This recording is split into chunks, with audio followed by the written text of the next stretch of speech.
میں ایک اور نظم دیکھیے.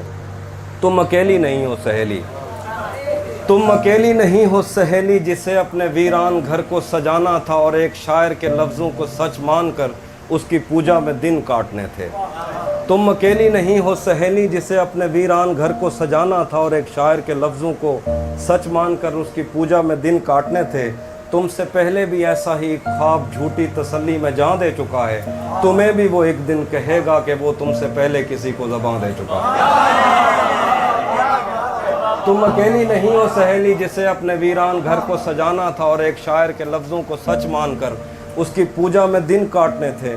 تم سے پہلے بھی ایسا ہی خواب جھوٹی تسلی میں جان دے چکا ہے، تمہیں بھی وہ ایک دن کہے گا کہ وہ تم سے پہلے کسی کو زبان دے چکا ہے. وہ تو شاعر ہے اور صاف ظاہر ہے، شاعر ہوا کی ہتھیلی پہ لکھی ہوئی وہ پہیلی ہے جس نے ابد اور ازل کے دریچوں کو الجھا دیا ہے. وہ تو شاعر ہے، شاعر تمنا کے صحرا میں رم کرنے والا ہرن ہے، شوبدہ ساز صبحوں کی پہلی کرن ہے، ادب گاہ الفت کا معمار ہے اور خود اپنے خوابوں کا غدار ہے. وہ تو شاعر ہے، شاعر کو بس فکر لوح و قلم ہے، اسے کوئی دکھ ہے کسی کا نہ غم ہے. وہ تو شاعر ہے، شاعر کو کیا خوف مرنے سے، شاعر تو خود شاہ سوار اجل ہے. اسے کس طرح ٹال سکتا ہے کوئی کہ وہ تو اٹل ہے. میں اسے جانتی ہوں سہیلی، وہ سمندر کی وہ لہر ہے جو کناروں سے واپس پلٹتے ہوئے میری کھردری ایڑیوں پر لگی ریت بھی اور مجھے بھی بہا لے گیا. وہ میرے جنگلوں کے درختوں پہ بیٹھی ہوئی شہد کی مکھیاں بھی اڑا لے گیا.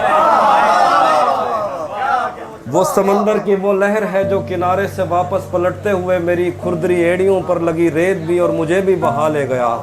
وہ میرے جنگلوں کے درختوں پہ بیٹھی ہوئی شہد کی مکھیاں بھی اڑا لے گیا. اس نے میرے بدن کو چھوا اور میری ہڈیوں سے وہ نظمیں کشیدیں جنہیں پڑھ کے میں کانپ اٹھتی ہوں اور سوچتی ہوں کہ یہ مسئلہ دل بری کا نہیں. اس نے میرے بدن کو چھوا اور میری ہڈیوں سے وہ نظمیں کشیدیں جنہیں پڑھ کے میں کانپ اٹھتی ہوں اور سوچتی ہوں کہ یہ مسئلہ دل بری کا نہیں. خدا کی قسم کھا کے کہتی ہوں وہ جو بھی کہتا رہے وہ کسی کا نہیں. اس نے میرے بدن کو چھوا اور میری ہڈیوں سے وہ نظمیں کشیدیں جنہیں پڑھ کے میں کانپ اٹھتی ہوں اور سوچتی ہوں کہ یہ مسئلہ دل بری کا نہیں. خدا کی قسم کھا کے کہتی ہوں وہ جو بھی کہتا رہے وہ کسی کا نہیں. سہیلی میری بات مانو، تم اسے جانتی ہی نہیں، وہ خدائے سپاہ سخن ہے اور تم ایک پتھر پہ ناخن سے لکھی ہوئی اسی کی ہی ایک نظم.